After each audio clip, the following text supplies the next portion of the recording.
একটা মাত্র হাদিস আমি আপনাদের সাথে শেয়ার করতে চাই। আমার খুব পছন্দের একটা হাদিস। আল্লাহর কাছে দোয়া করে আল্লাহ পাক যেন আমাকে এবং আপনাদের সবাইকে হাদিসটার উপর আমল করার তৌফিক দান করেন এবং এই হাদিসটা প্রচার করার তৌফিক দান করেন। সহিহ মুসলিমের 9 নম্বর হাদিস আর মিশকাতুল মাসাবিহ যে বইটা আছে এই বইটার 2 নম্বর হাদিস। হাদিসটার নাম হচ্ছে হাদিসে জিবরিল। হাদিসে জিবরিল বা জিব্রাইল যেটা আপনারা বলেন। রাসূলুল্লাহ সাল্লাল্লাহু আলাইহি ওয়াসাল্লাম, আমরা নবীর নাম শুনলে দরুদ পড়ব, তিনি একদিন মসজিদে ঠিক এভাবে বসেছিলেন আর তার আশপাশে সাহাবায়ে কেরাম রাদিয়াল্লাহু আনহু এভাবে ঘিরে ধরেছিলেন। এমত অবস্থায় মসজিদে একজন ব্যক্তি প্রবেশ করলেন। আমি অল্প করে বলছি, শর্ট করে বলছি, অনেক লম্বা হাদিসটা। এমত অবস্থায় একজন ব্যক্তি মসজিদে প্রবেশ করলেন।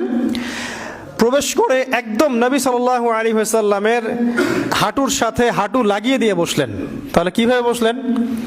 তাশাহুদ আত্তাহিয়াতুর সময় আমরা যেমন করে বসি ঠিক এইভাবে বসলেন, নবী সাল্লাল্লাহু আলাইহি ওয়াসাল্লামের হাঁটুর সাথে হাঁটু লাগিয়ে দিয়ে, এবং নিজের 2 হাত আল্লাহ রাসূলের 2 উরুর উপরে রাখলেন।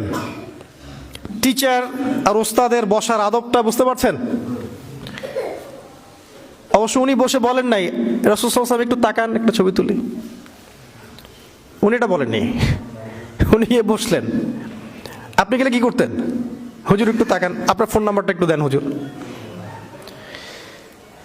এবার তাকে প্রশ্ন করছেন, ওই ব্যক্তি রাসূলুল্লাহ সাল্লাল্লাহু আলাইহি ওয়াসাল্লামকে প্রশ্ন করছেন, ইয়া মুহাম্মদ, বলছেন ইয়া মুহাম্মদ, হে মুহাম্মদ সাল্লাল্লাহু আলাইহি ওয়াসাল্লাম, আখবিরনি আনিল ইসলাম, আখবিরনি আনিল ইসলাম, আমাকে ইসলাম সম্পর্কে বলুন। জানতে এসেছেন, ইসলাম সম্পর্কে বলুন।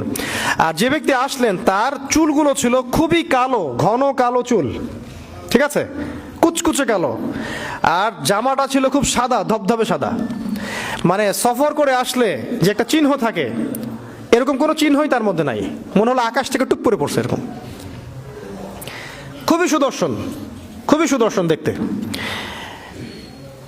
নবী সাল্লাল্লাহু আলাইহি ওয়াসাল্লাম বলছেন, উত্তর দিচ্ছেন যে আল ইসলাম, ইসলাম হচ্ছে, ইসলাম ধর্মটা হচ্ছে ইসলাম ধর্মটা হচ্ছে আন তাশহাদা আল্লা ইলাহা ইল্লাল্লাহ ওয়া আন্না মুহাম্মাদান আবদুহু ওয়া রাসূলুহু।